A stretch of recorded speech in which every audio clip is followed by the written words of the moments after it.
আসসালামু আলাইকুম সুপ্রিয় শিক্ষার্থী বন্ধুরা, ইউকি কোচিং এর পক্ষ থেকে সবাইকে স্বাগত জানাচ্ছি। আমি শ্রাবন্তী। আমরা করছিলাম নবম দশম শ্রেণীর অ্যাকাউন্টিং বিষয়ের দ্বিতীয় অধ্যায় লেনদেন, এবং আজকে তার পর্ব 7। আমরা গত ক্লাসে একটি সৃজনশীল সলভ করতেছিলাম, আর আজকে আমাদের টপিক হিসাব সমীকরণের ওপর প্রভাব, যেটাকে আমরা মানে এটা নর্মালি এই প্রশ্নটা আসে হিসাব সমীকরণের উপর প্রভাব করণের উপর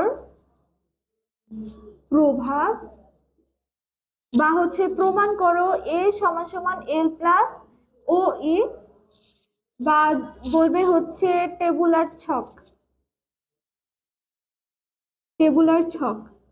এই তিন ধরনের যদি প্রশ্ন থাকে, তার মানে তোমাকে বুঝতে হবে যে আজকে আমরা যেভাবে অঙ্কটা করব এটা সেভাবে করতে হবে।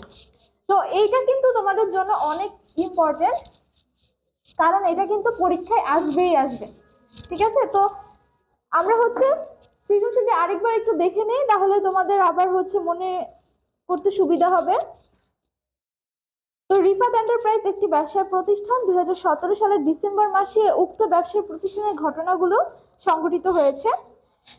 ডিসেম্বর 1, 5 লক্ষ টাকা নিয়ে ব্যবসা শুরু করা হলো। ডিসেম্বর 3, ব্যাংকে 50,000 টাকা নিয়ে একটি হিসাব খোলা হলো। ডিসেম্বর 5, ধারে পণ্য ক্রয় 25,000 টাকা। ডিসেম্বর 7, নগদে পণ্য বিক্রয় 45,000 টাকা। ডিসেম্বর 10, মালিক ব্যাংক হতে ব্যক্তিগত প্রয়োজনে ঋণ গ্রহণ 40,000 টাকা। ডিসেম্বর 15, 45,000 টাকার পণ্য ক্রয়ের ফরমাইশ প্রদান। ডিসেম্বর 20, পাওনাদারকে পরিশোধ 15,000 টাকা। তো এখানে আমরা গত ক্লাসগুলো এই সৃজনশীলটা দিয়ে আমরা সলভ করতেছি। তার মানে তোমাদের আগে থেকে জানা আছে যে ঘটনা কোনগুলো লেনদেন এবং কোনগুলো থেকে কি কি হিসাব আসবে, তাই না? তোমরা যদি না জানো তাহলে আগের পর্বগুলো দেখবো, তাহলে তোমাদের জন্য আরো বেশি সুবিধা হবে। তো দেখো, এই যে যখন আমাদের গ নম্বর প্রশ্নে বলছে যে হিসাব সমীকরণের উপর লেনদেনের প্রভাব দেখাও, তাহলে হিসাব সমীকরণের উপর লেনদেনের প্রভাব দেখাও এটার মানে যে তোমাকে প্রমাণ করতে হবে এই যে এ সমান সমান এল প্লাস ও ই। একটা ছকের মাধ্যমে ম্যাপ করে তোমাকে এটা প্রমাণ করতে হবে যে এ সমান সমান এল প্লাস ও ই। তো এটার মানে এ দিয়ে তো সম্পদ বুঝায়, এল দিয়ে বুঝায় দায়, আর ওই দিয়ে বুঝে মালিকানা সত্ত্ব। তো এখন মানে এটা আমাকে বুঝাতে হবে যে আমার সম্পদ যদি 10,000 হয়, মানে জাস্ট ধরলাম, তাহলে দায় আর মালিকানা সত্ত্ব যোগ করলেও কি আমার তাই হবে। যেমন এই দুটো যোগ করলে 5,000 5,000 10,000, আর সম্পদ একাই আছে 10,000। তো এই জিনিসটাই আমাদেরকে প্রমাণ করতে হবে, ঠিক আছে?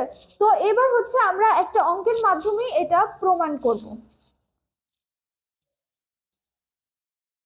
এই অঙ্কটা সলভের মধ্যে তো এইটা যখন তোমাকে এটা করতে বলবে, তো তখন প্রথমে তোমাকে যেটা করতে হবে, প্রত্যেকটা লেনদেন থেকে আগেই তোমাকে দুইটা হিসাব তোমাকে জানতে হবে যে এখানে কি কি হিসাব আসছে। ওই হিসাব অনুযায়ী আমাকে কি করতে হবে, ঘর করতে হবে। তো এর আগের পর্বগুলোতে আমি তোমাদেরকে দেখাইছিলাম যে কিভাবে তোমার লেনদেন থেকে হিসাব বের করতে হয়। তো আচ্ছা, আজকে আবার একটু তোমাদের মনে করিয়ে দেওয়ার জন্য আমি জাস্ট লিখতেছি যে ডিসেম্বর 1 তারিখে আমার হিসাব আসছে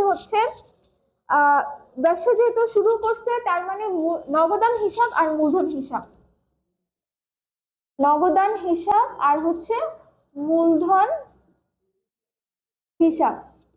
এরপরে ডিসেম্বর 3 ব্যাংকে টাকা নিয়ে হিসাব খোলা হয়েছে। তো এখানে আসছে ব্যাংক হিসাব আর নগদান হিসাব। এরপরে ডিসেম্বর 5 ধারে পণ্য ক্রয়। ধারে পণ্য ক্রয় করার জন্য আমাদের এখানে আসবে ক্রয় হিসাব আর পাওনাদার হিসাব। তারপর ডিসেম্বর 7 পণ্য বিক্রয়। পণ্য বিক্রয় নগদান হিসাব আর বিক্রয় হিসাব, যেগুলো আমি তোমাদেরকে আগের পর্বটাতে বুঝাইছিলাম। এটা জাস্ট মনে করে দেওয়ার জন্য আমি হিসাবগুলো আবার লিখতেছি।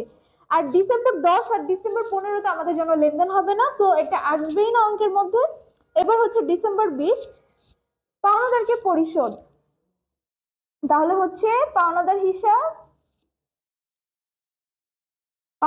হিসাব আর হচ্ছে নগদান হিসাব। তো এই হচ্ছে আমার সব হিসাবগুলা। এইবার হচ্ছে আমাদেরকে যেটা করতে হবে, তো প্রথমেই তোমাদের যখন হিসাব সমীকরণের উপর প্রভাব করতে বলবে বা এ সমান এ প্লাস ওই, মানে এই কোশ্চেনটা যখন তোমাদেরকে করবে, মানে তোমাকে প্রুফ করতে হবে যে আমার সম্পদ যা দায় আর মালিকানার সাথে যোগফল কিতা। এখন এইটা করার জন্য, অঙ্কটা করার জন্য আগেই তোমরা লেনদেন থেকে এরকম করে দুইটা করে হিসাব বের করবে, প্রত্যেকটা লেনদেন থেকে দুইটা করে হিসাব বের করবে। বের করার পরে এখন তোমরা চিহ্নিত করবে। তো আমাদের অঙ্কটা হচ্ছে এ সমান সমান এল প্লাস ও ই। তাহলে এ দিয়ে তো বোঝায় সম্পদ, এল দিয়ে বোঝায় দায়, ও ই দিয়ে বোঝায় মালিকানা সত্ত্ব। ঠিক আছে। তো এখন সম্পদ, তো দেখো নগদ, নগদ আমার জন্য এই তিনটার মধ্যে কি সম্পদ নাকি দায় নাকি মালিকানা সত্ত্ব? নগদ টাকা হচ্ছে আমার জন্য সম্পদ, তার মানে এটা এ। মূলধন, আগেরবারে আমি বলছিলাম যে মূলধন সবসময় কি যাবে, মালিকানা সত্ত্বের মধ্যে যাবে, তার মানে মূলধন হচ্ছে ও ই। তারপরে হচ্ছে 3 নম্বরে হচ্ছে ব্যাংক। ব্যাংক আমার জন্য কি, ব্যাংকে আমাদের জন্য টাকা জমা থাকে, তাহলে ব্যাংক হচ্ছে আমার জন্য সম্পদ। তাহলে ব্যাংক হচ্ছে আমার জন্য এই তিনটার মধ্যে কি, এই তিনটার মধ্যে হচ্ছে এ। এরপরে নগদ, নগদান হিসাব। নগদ আমার জন্য কি, নগদ হচ্ছে আমার জন্য এ, যেটা আমি আগেই বলছি। এরপরে ক্রয়, দেখো ক্রয়, ক্রয় কি আমার জন্য সম্পদ, কারণ এর মধ্যে হয়তো টাকা চলে যায়, এটা আমার জন্য ব্যয়। তাহলে আমার ঘর আছে তিনটা, সম্পদ, দায় আর মালিকানা সত্ত্ব। এখন ক্রয় তো আমার জন্য সম্পদ হবেই না, ক্রয় আমার জন্য দায়ও হবে না, তাহলে বাকি কি আছে, মালিকানা সত্ত্ব। এর জন্য আমরা হচ্ছে ক্রয়টা আমরা মালিকানা সত্ত্ব থেকে মাইনাস করতে হবে, ঠিক আছে? কারণ ক্রয়ের মাধ্যমে প্রথমে হচ্ছে ক্রয়ের কোনো ঘর নেই, এর জন্য ক্রয় যাবে হচ্ছে এই ও এর মধ্যে, ঠিক আছে? সহজভাবে মনে রাখার জন্য ও এর মধ্যে গেল। এখন ও এর মধ্যে যায় কি প্লাসের হবে নাকি মাইনাসের হবে? ক্রয়ের মাধ্যমে আমার থেকে কি টাকা চলে যায়, এর জন্য ও ই থেকে ক্রয়টা কি হবে, মাইনাস হবে। এর জন্য আমরা লিখলাম মাইনাস ও ই। এটা যখন আমরা আর অঙ্ক করবো তখন আমরা বুঝতে পারবো, মানে এই ক্রয় আর বিক্রয় কোনো ঘর হয় না। তো পাওনাদার, পাওনাদার, পাওনাদারের কি ঘর হবে? পাওনাদার হচ্ছে, আর পাওনাদার তো আমার জন্য সম্পদ না, পাওনাদার হচ্ছে আমার জন্য দায় এল, কারণ পাওনাদার আমার কাছ থেকে টাকা পাবে, তাহলে পাওনাদার আমার জন্য কি দায়, তো এটা আমার জন্য এল। এইবার নগদান হিসাব, 7 নম্বরে নগদ, এটা তো এ আমি আগে বলছি। আর বিক্রয়, দেখো বিক্রয় মানে হচ্ছে আয়, বিক্রয় আমার জন্য সম্পদ না, এলও না, দায়ও না, সম্পদও না, তাহলে বিক্রয়েরও কোনো ঘর নাই, এর জন্য বিক্রয় যাবে ও ইতে। এখন এটা কি হবে, প্লাস আকারে হবে নাকি মাইনাস আকারে হবে? যখন আমি কোনো পণ্য বিক্রি করি তখন এটা আমার টাকা আসে, আর টাকা আসলে তখন এটা কি হবে, প্লাস হবে। এর জন্য হচ্ছে আমরা বিক্রয় লিখবো প্লাস ও ই। মানে এক কথায় হচ্ছে যখন তোমার ব্যবসায় কোনো আয় অথবা ব্যয় হবে তখন ওইটার জন্য আলাদা করে কোনো ঘর হবে না, তুমি হচ্ছে সেটা ওই যে ও ই বা মালিকানা সত্ত্বের মধ্যে যদি প্লাস হয় তাহলে প্লাস করবে, আর যদি মাইনাস হয় তাহলে মাইনাস করবে, ঠিক আছে? আচ্ছা এবার দেখো পাওনাদার হিসাব। পাওনাদার হিসাব হচ্ছে আমার জন্য দায়, যেটা আগেও বলছি, আর নগদ হচ্ছে এ। হ্যাঁ, এখন এই যে এই কাজটা যে আমি করছি, এই কাজটা হচ্ছে তোমাদের এক্সট্রা কাজ, এটা তোমাদের পরীক্ষার সময় করতে হবে না।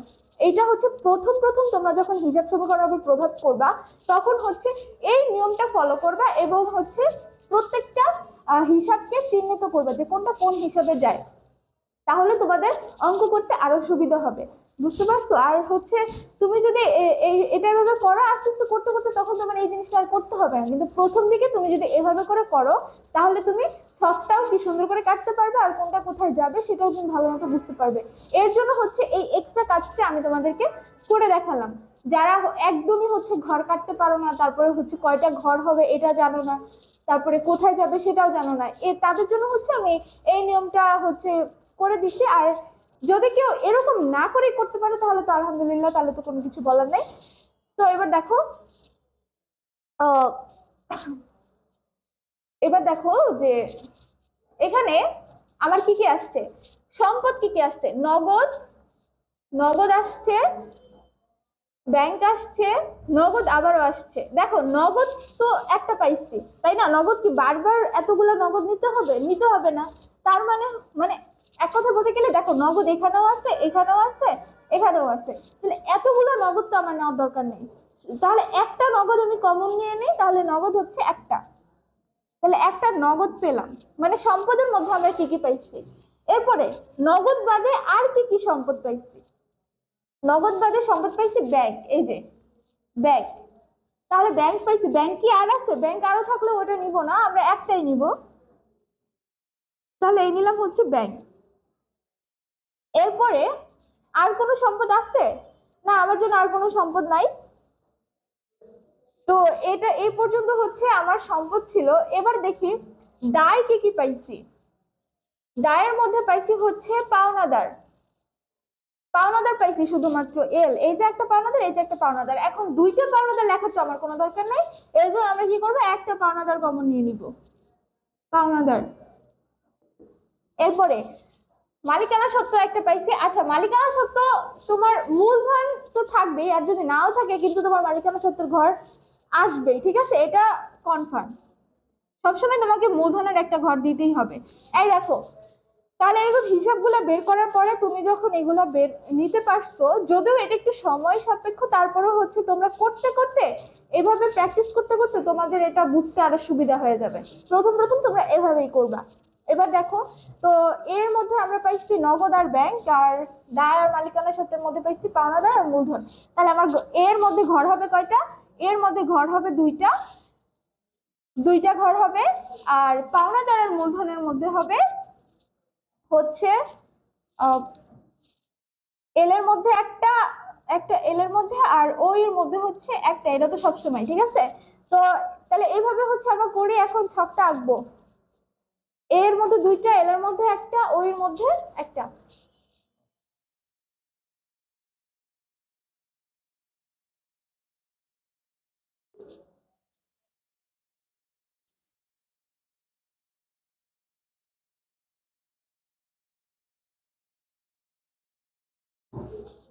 আচ্ছা, এবার আমরা ছকটা আঁকি। তাহলে এবার আমরা হচ্ছে এর মধ্যে দুইটা আঁকবো, এল এর মধ্যে একটা আঁকবো, এবং হচ্ছে ও এর মধ্যে একটা আঁকবো, ঠিক আছে? এবার হচ্ছে ছকটা আঁকবো। তো এই যে হচ্ছে আমরা ছক কেটে নিয়েছি, এবার হচ্ছে আমরা ইনফরমেশন গুলো লিখবো। তো দেখো, প্রথমেই তোমাদেরকে যেটা করতে হবে, সবসময় এই অঙ্কের মধ্যে একটা তারিখের ঘর থাকবে এবং একটা উদ্বৃত্তের ঘর থাকবে। উদ্বৃত্তটা কি এটা আমি তোমাদেরকে পরে বলতেছি। তো যেহেতু তোমরা প্রমাণ করবা এ সমান সমান এল প্লাস ও ই, তার মানে আগেই তোমাদের এই যে উপরে এ চিকন ঘরের সমান সমান এল প্লাস ও ই লিখবা। আর এই যে একটা ঘর, এটাকে বলে হচ্ছে মন্তব্য, মন্তব্য, ঠিক আছে? তো এবার দেখো, এর মধ্যে আমাদের কয়টা হয়েছিল? দুইটা, এল এর মধ্যে একটা, আর মালিকানা সত্ত্বে এই ঘরটা কিন্তু সবসময় থাকবে। তো এর মধ্যে ছিল হচ্ছে নগদ আর ব্যাংক, এল এর মধ্যে ছিল হচ্ছে পাওনাদার, পাওনাদার, আর ও এর মধ্যে ছিল হচ্ছে মূলধন, ঠিক আছে? তো এই দেখো আমি ছক কেটে ফেলছি। এবার দেখো, তোমাদের এর মধ্যে যদি আরো কয়েকটা ঘর থাকতো তখন কি হইতো? তোমরা এর মধ্যে ধরো এখানে দুইটা কাটছি, তো তো তখন তোমরা তিনটা ঘর কেটে দিবা। আবার এল এর মধ্যে যদি আরো কোনো দায় থাকতো, যেমন ব্যাংক ঋণ যদি থাকতো, তো তখন তুমি কি করতে, এই মাঝখান দিয়ে একটা দাগ দিয়ে দিতা, তাহলে তোমার এল এর মধ্যে দুইটা হয়ে যেত। তো ভাগ হবে হচ্ছে এইভাবে, ঠিক আছে? যেই কয়টা আহ হিসাব আসবে সেই কয়টা ঘর হবে। তো এবার আমরা অঙ্ক শুরু করি। তো প্রথমেই হচ্ছে আমরা সাল দিয়ে নিব, সবসময়ের মতো সাল দেওয়ার পরে এবার দেখো, ডিসেম্বর 1, 5 লক্ষ টাকা নিয়ে ব্যবসা শুরু করা হলো। তো 5 লক্ষ টাকা নিয়ে ব্যবসা শুরু করছি, এখানে আমার কি কি হিসাব আসছে? নগদান হিসাব আর মূলধন হিসাব। আচ্ছা, তো নগদের ঘর আছে, আছে, এই যে নগদের ঘর, আর এই যে হচ্ছে মূলধনের ঘর। বাকি দিকে তোমার তাকানোই লাগছে না। তোমরা দেখো হিসাবটা যদি তোমরা বের করতে পারো, দেখো তোমাদের সব অঙ্কের মধ্যে কত সুবিধা। তো এখানে দেখো নগদ আর মূলধন হিসাব যেহেতু আসছে, তার মানে আমার টাকাটা যাবে হচ্ছে নগদে আর হচ্ছে কি মূলধনে। এখন নগদে আর মূলধনে তো লিখবো, এখন সেটা প্লাস হবে নাকি মাইনাস হবে? যেহেতু তুমি নগদ টাকা নিয়ে ব্যবসা শুরু করছো, তার মানে তোমার ব্যবসায় টাকা আসছে, মূলধনও কি তোমার বাড়ছে, এর কারণে হচ্ছে তোমার নগদেও এটা প্লাস হবে, মূলধনেও কি এটা প্লাস হবে। তো আমরা লিখি যে ডিসেম্বর 1 5 লক্ষ টাকা নগদে প্লাস আর মূলধনেও প্লাস। তোমরা আগে ঘর সিলেক্ট করবা যে আমার কোন ঘরে টাকাটা যাবে। ঘর সিলেক্ট করার পরে তারপরে হচ্ছে তোমরা দেখবা যে এটা প্লাসের হবে নাকি মাইনাসের হবে, ঠিক আছে? আর সব সময় তোমার হিসাবগুলো দুইটা হিসাবের মধ্যে তো যাবে। তো এবার দেখো একটা এন্ট্রি আমাদের লেখা শেষ, এবার আমাদেরকে হচ্ছে দাগ দিয়ে নিতে হবে, ঠিক আছে? একটা দাগ দিবা, দাগ দেওয়ার পরে বাঁকা হয়ে গেছে, আচ্ছা বাঁকা হয়েছে। আচ্ছা দেখো এই যে উদ্বৃত্ত, উদ্বৃত্ত এবার হচ্ছে আমাদের উদ্বৃত্ত নামাইতে হবে। উদ্বৃত্ত নামানোর পরে উদ্বৃত্ত মানে হচ্ছে এই যে আগের ঘরের যে টাকাটা, সেই ঘরের টাকাটা হচ্ছে তোমাদের নিচে নামাইতে হবে। তো এবার দেখো যে 5 লক্ষ টাকা আমি নামাইলাম, আগে হচ্ছে তোমার উদ্বৃত্তের টাকাটা নামাইতে হবে। উদ্বৃত্তের টাকা নামাইলাম, নামানোর পরে এইবার তোমাকে নতুন করে অঙ্ক শুরু করতে হবে। অঙ্ক মানে পরের তারিখ লিখতে হবে আর কি। প্রথমে তোমাকে উদ্বৃত্ত নামাইতে হবে একটা তারিখ লেখার পরে। এবার হচ্ছে ডিসেম্বর 3, সেখানে আসছে হচ্ছে ব্যাংক হিসাব, আর মানে ব্যাংকে 50,000 টাকা নিয়ে একটি হিসাব খোলা হলো। তার মানে এখানে কি কি আসছে? ব্যাংক হিসাব আর নগদান হিসাব। কারণ আমি আমার কাছ থেকে টাকা নিয়ে ব্যাংকের কাছে জমা রাখছি, তাহলে ব্যাংকের টাকা বাড়ছে আর আমার টাকা কমছে, তাহলে ব্যাংক হিসাব আসছে আর নগদান হিসাব আসছে। একটু লিখি, লিখলে বুঝতে পারবা। ব্যাংক হিসাব আর নগদান হিসাব, তাই না? দেখো ব্যাংকের ঘর কি আমার আছে? হ্যাঁ এই যে আছে। আর নগদের ঘর কি আমার আছে?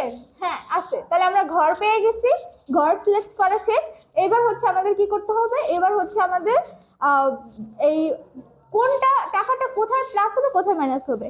আচ্ছা 50,000 টাকা আমার কাছ থেকে চলে গেছে, তাই না? তার মানে আমার নগদ টাকা কি কমছে, তার মানে এটা হবে মাইনাস। আর এটা যায় কোথায় জমা হয়েছে? ব্যাংকে জমা হয়েছে, তাই ব্যাংকের কি হবে? প্লাস হবে।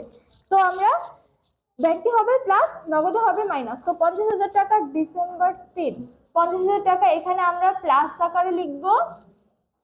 ও সরি সরি, এখানে না, ব্যাংকে হচ্ছে আমরা প্লাস আকারে লিখবো, আর হচ্ছে নগদ থেকে আমরা কি করব? মাইনাস আকারে লিখবো। আচ্ছা মাইনাস, এই যে ব্র্যাকেট মানেই হচ্ছে অ্যাকাউন্টিং এ ব্র্যাকেট মানেই মাইনাস, ঠিক আছে? ব্র্যাকেট দেওয়া মানেই হচ্ছে মাইনাস। তো তুমি কিন্তু এটা এই যে এইভাবে লিখতে পারবা না, মাইনাস এইভাবে লিখবা না, লিখবা লিখবা হচ্ছে এই ব্র্যাকেট দিয়ে, মাইনাস ব্র্যাকেট দিয়ে প্রকাশ করে। আচ্ছা ঠিক আছে, তো আমাদের ডিসেম্বর 3 বসানো শেষ দুইটা হিসাবে। এবার হচ্ছে তোমাদেরকে পরের তারিখ লিখতে হবে। এখন পরের তারিখ লেখার আগে তোমাদের কি কাজ করতে হবে? আগে তোমাদেরকে উদ্বৃত্ত নামাইতে হবে। তো প্রথমে হচ্ছে তোমরা উদ্বৃত্ত নামাবা। এবার হচ্ছে উদ্বৃত্ত, উদ্বৃত্ত আগে বলছি যে একটা একটা তারিখ লিখবো এবং একটা একটা উদ্বৃত্ত লিখবো। আর প্রথম ঘরে তো আমার কোনো কিছু ছিল না, তাই ওটার উদ্বৃত্ত লিখতে হয়নি।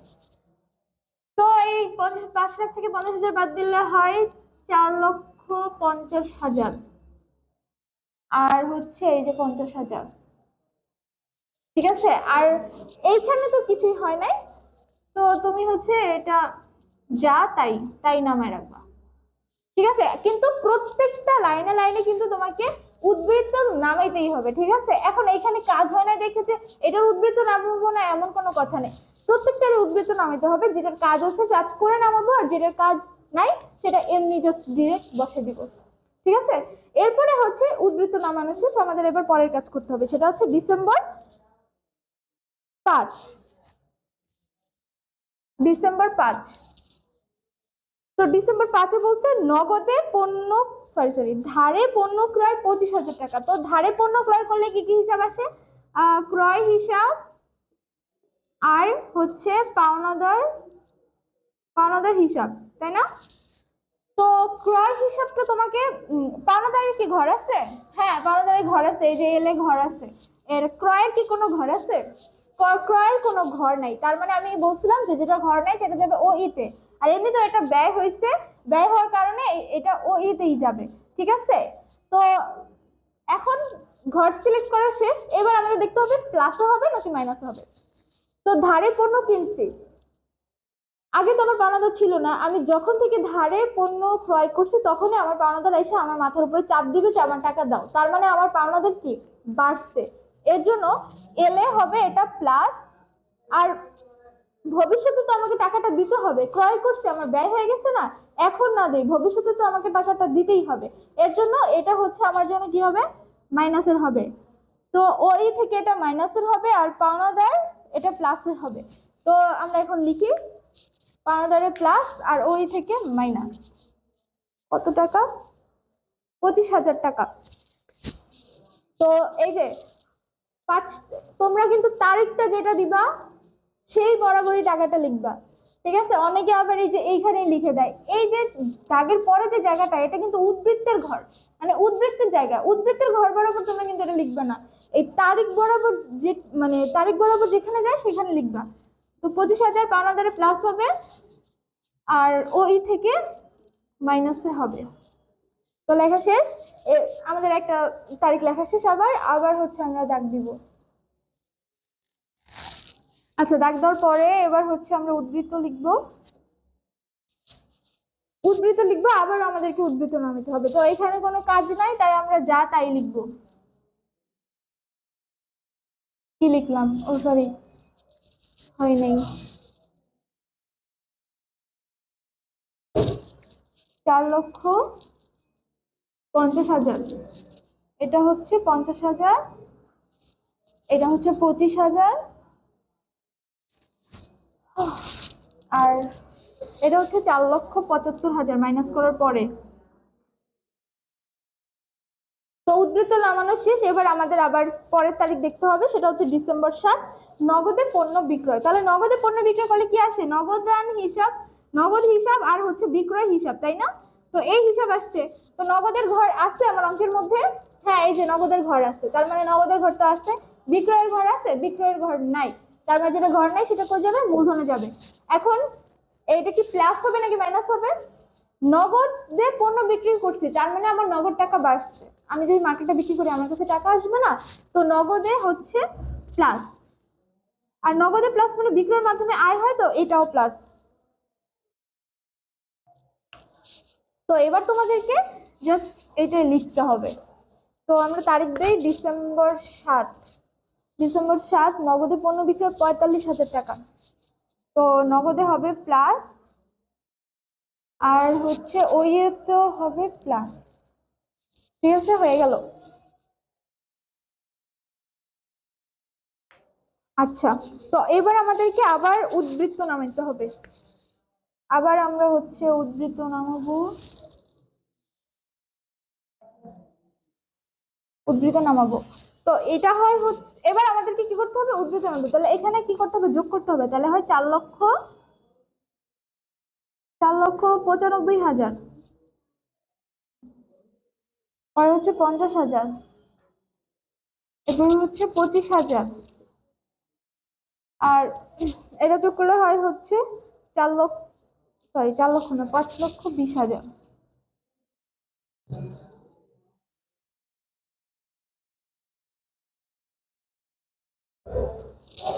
ঠিক আছে? তো এইবার হচ্ছে তাহলে আমাদের উদ্বৃত্ত নামানো শেষ। এবার হচ্ছে আমরা লাস্টের যেই তারিখ, ও ডিসেম্বর 10 আর ডিসেম্বর 15, এটা তো আমাদের লেনদেন না, তাই আমাদের এটা এখানে অন্তর্ভুক্ত হবে না। সো আমরা সরাসরি ডিসেম্বর 20-এ যাব, পাওনাদারকে পরিশোধ। তাহলে পাওনাদারকে পরিশোধ করলে এখানে তোমার কি কি হিসাব আসে? পাওনাদার হিসাব, পাওনাদার হিসাব আর হচ্ছে নগদান, নগদান হিসাব, তাই না? তো এখন পাওনাদারের ঘর আছে, হ্যাঁ আছে, আর নগদের ঘর আছে, নগদেরও ঘর আছে। তাহলে আমরা দুইটার ঘর পেয়ে গেছি। এবার আমাদেরকে যেটা করতে হবে, পাওনাদারের কি পাওনাদারের প্লাস হবে নাকি মাইনাস হবে? যেহেতু পাওনাদারকে পরিশোধ করে দিছে, তাহলে সে তোমাকে আর তোমার কাছে কি আর টাকা চাবে না, এর জন্য হচ্ছে পাওনাদার মাইনাস হবে আর যেহেতু পাওনাদারকে আমি নগদ টাকা দিছি, তার মানে নগদ থেকেও কি এটা মাইনাস হবে। ঠিক আছে, তো পাওনাদার থেকেও আমরা মাইনাস করব, নগদ থেকেও আমরা মাইনাস করব। তাহলে আমরা প্রথমে নগদ থেকে মাইনাস করি 15,000, 15,000, আর হচ্ছে পাওনাদার থেকেও মাইনাস করব 15,000। শেষ আমাদের, এটা এতটুকু শেষ হয়েছে। মানে অঙ্কে আমার যা যা ছিল তাই তাই আমার বসানো শেষ। এইবার হচ্ছে আমাদেরকে লাস্টের যে উদ্বৃত্ত, সেই উদ্বৃত্তটা বসাইতে হবে। জায়গা শর্ট পড়ে গেছে। উদ্বৃত্ত, উদ্বৃত্ত এবার হচ্ছে এখানে আমরা বাদ দিব। তাহলে 4,95,000 থেকে 15,000 বাদ দিলে হয় 4,80,000, 50,000, আর এখান থেকে হয় 10,000। আর এবার হচ্ছে এখানে তো কিছু নাই, তাই 5,20,000। ঠিক আছে, তো দেখো আমরা শেষ পর্যন্ত উদ্বৃত্ত নামানো শেষ। এইবার আমাদেরকে প্রুফ করতে হবে যে যে আমার অঙ্ক কি হয়েছে কিনা, এবার আমরা বুঝবো। ঠিক আছে, তো এটার জন্য আমরা দাগ দিব।